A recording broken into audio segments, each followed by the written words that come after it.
કેમ છો મારા મિત્રો? તો આપણે આજે જોઈએ ભારતના ભાષા અને સાહિત્ય વિશે વાત કરીશું અને સાથે પ્રાચીન ભારતીય સાહિત્યના મહત્વના ગ્રંથો જેમ કે વેદો અને આરણ્યકોને પણ સમજશું. ત્યારબાદ આપણે મધ્યકાલીન સાહિત્યનો ટૂંકો પરિચય લઈશું અને અંતમાં ભારતની પ્રાચીન વિદ્યાપીઠો વિશે વિગતવાર જાણશું, જેમાં નાલંદા, તક્ષશિલા, વારાણસી એટલે કે કાશી અને વલ્લભી જેવી મહાન જ્ઞાન પરંપરાઓનો સમાવેશ થાય છે. મિત્રો, ભાષા માત્ર વાતચીત માટેનું સાધન નથી, પરંતુ એ સમાજની સંસ્કૃતિ, વિચારધારા અને ઇતિહાસને જીવંત રાખે છે. ભારત જેવા વિશાળ અને વૈવિધ્યસભર દેશ માટે ભાષા એ એક એવી શક્તિ છે જે લોકોની ઓળખ, જીવનશૈલી અને પરંપરાને જોડીને રાખે છે. પ્રાચીન સમયમાં સંસ્કૃતને જ્ઞાન અને શાસ્ત્રોની ભાષા તરીકે માનવામાં આવતી, જ્યારે સામાન્ય લોકોમાં પ્રાકૃત જેવી ભાષાઓ પ્રચલિત હતી. સમય સાથે ભાષાઓ બદલાતી ગઈ, વિકસતી ગઈ અને પછી અપભ્રંશથી આગળ વધી ને આજની ઘણી ભારતીય ભાષાઓનો વિકાસ થયો. ભાષા સાથે સાહિત્ય પણ વિકસતું ગયું, જેમાં ધાર્મિક ગ્રંથો, કાવ્ય, નાટક, વાર્તાઓ, લોક સાહિત્ય અને તત્વજ્ઞાન તથા વિજ્ઞાન આધારિત ગ્રંથો સામેલ છે. હવે જો આપણે પ્રાચીન ભારતીય સાહિત્ય તરફ નજર કરીએ તો એનો સૌથી મજબૂત આધાર વૈદિક સાહિત્ય છે. વૈદિક સાહિત્યમાં સૌથી પહેલા આવે છે વેદો. વેદો ભારતના સૌથી પ્રાચીન અને મહાન ગ્રંથ માનવામાં આવે છે. વેદો મુખ્ય 4 છે: ઋગ્વેદ, યજુર્વેદ, સામવેદ અને અથર્વવેદ. ઋગ્વેદમાં દેવતાઓની સ્તુતિ અને મંત્રો જોવા મળે છે. યજુર્વેદમાં યજ્ઞવિધિ અને કર્મકાંડની માહિતી મળે છે. સામવેદમાં ગાન અને સને સંગીત માટેના મંત્રો છે, જ્યારે અથર્વવેદમાં જીવન, આરોગ્ય, ઉપચાર અને લોક વિશ્વાસ સાથે જોડાયેલા વિચારો જોવા મળે છે. વેદો માત્ર ધાર્મિક ગ્રંથો નથી, પરંતુ એ સમયના સમાજ, જીવન પદ્ધતિ અને માનવીય વિચારોને સમજવાનો એક મહત્વનો સ્ત્રોત છે. વેદો પછી આપણે વાત કરીએ આરણ્યકોની. આરણ્યકોનો અર્થ થાય છે વનમાં રચાયેલ ગ્રંથો. પ્રાચીન સમયમાં ઘણા ઋષિઓ અને જ્ઞાનીઓ વનમાં રહીને તપસ્યા કરતા અને ઊંડા વિચાર મંથન દ્વારા જ્ઞાન પ્રાપ્ત કરતા. આરણ્યકોમાં યજ્ઞના આંતરિક અર્થઘટન પર વધુ ભાર મૂકવામાં આવ્યો છે. આ ગ્રંથો દ્વારા આધ્યાત્મિક વિચારધારા, ધ્યાન અને આત્મજ્ઞાનની દિશામાં આગળ વધવાની પ્રેરણા મળે છે. આરણ્યકોને આપણે ઉપનિષદો તરફ જતા એક મહત્વના પગથિયા તરીકે પણ જોઈ શકીએ. હવે આપણે મધ્યકાલીન સાહિત્ય તરફ આગળ વધીએ. મધ્યકાલીન સમયમાં સાહિત્યનો વ્યાપ લોકો સુધી વધુ પહોંચ્યો, કારણ કે ભાષા વધુ સરળ બની અને લોકભાષાઓમાં રચનાઓ થવા લાગી. આ સમયગાળામાં ભક્તિ આંદોલનનો વિશેષ પ્રભાવ જોવા મળે છે. ભક્તિ કવિઓ અને સંતોએ ભગવાન પ્રત્યે પ્રેમ, ભક્તિ અને માનવતાનો સંદેશ આપ્યો. કબીર, તુલસીદાસ, મીરાબાઈ, સૂરદાસ અને ગુજરાતમાં નરસિંહ મહેતા જેવા સંત કવિઓએ સમાજમાં સમાનતા, સદભાવના અને સત્યના વિચારોને આગળ ધપાવ્યા.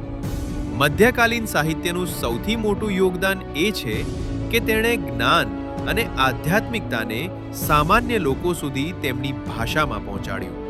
મિત્રો, હવે આપણે આજના વિડીયોના સૌથી મહત્વના ભાગ તરફ આવીએ, એટલે કે ભારતની પ્રાચીન વિદ્યાપીઠો.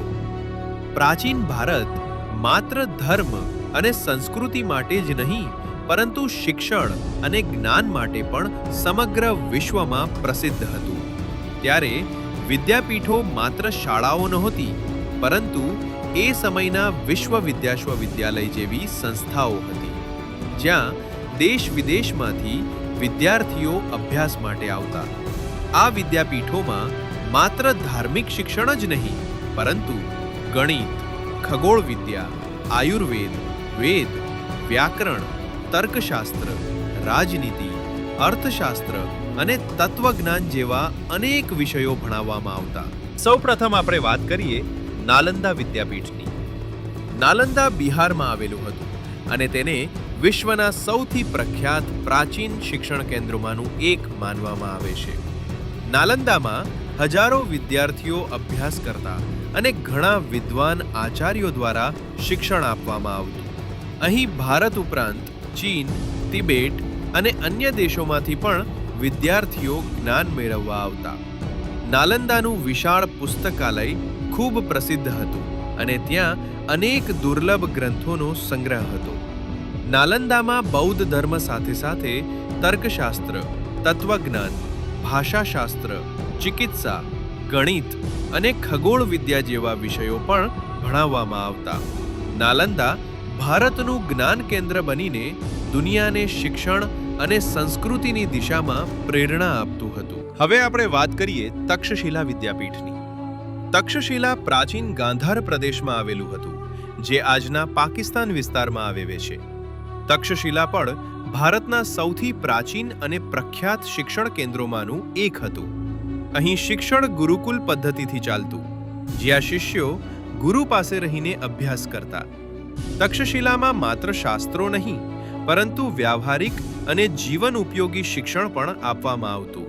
અહીં રાજનીતિ, યુદ્ધકલા, આયુર્વેદ, વ્યાકરણ, તર્કશાસ્ત્ર અને અર્થશાસ્ત્ર જેવા વિષયો ભણાવવામાં આવતા.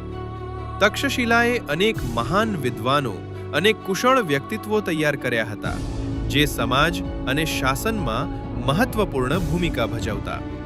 આ પછી આપણે વાત કરીએ વારાણસી એટલે કે કાશીની. વારાણસી ઉત્તર પ્રદેશમાં આવેલું છે અને ભારતના સૌથી પ્રાચીન શહેરોમાંનું એક છે. કાશીને આધ્યાત્મિકતા અને જ્ઞાનનું કેન્દ્ર માનવામાં આવે છે. અહીં મુખ્યત્વે સંસ્કૃત શિક્ષણ, વેદાંત, ધર્મશાસ્ત્ર અને દર્શનશાસ્ત્રનું અધ્યયન થતું.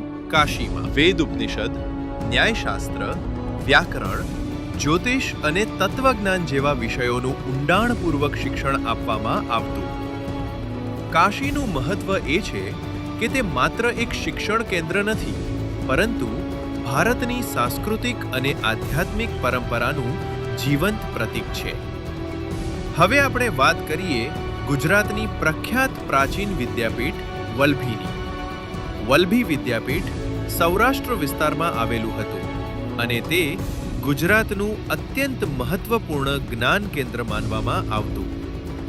વલભી વિદ્યાપીઠમાં શિક્ષણ માત્ર ધાર્મિક વિષયો પૂરતું સીમિત નહોતું, પરંતુ શાસન વ્યવસ્થા, ન્યાય, તર્ક, અર્થશાસ્ત્ર અને રાજકીય શિક્ષણ પણ આપવામાં આવતું. વલભી બૌદ્ધ અને જૈન અભ્યાસ માટે પણ પ્રસિદ્ધ હતું. ગુજરાતના ઇતિહાસમાં વલભી વિદ્યાપીઠનું યોગદાન ખૂબ મોટું છે, કારણ કે તેણે જ્ઞાન અને શિક્ષણને એક સંસ્થાગત સ્વરૂપ આપ્યું અને અનેક વિદ્વાનો તૈયાર કર્યા. મિત્રો, ફરી મળીશું.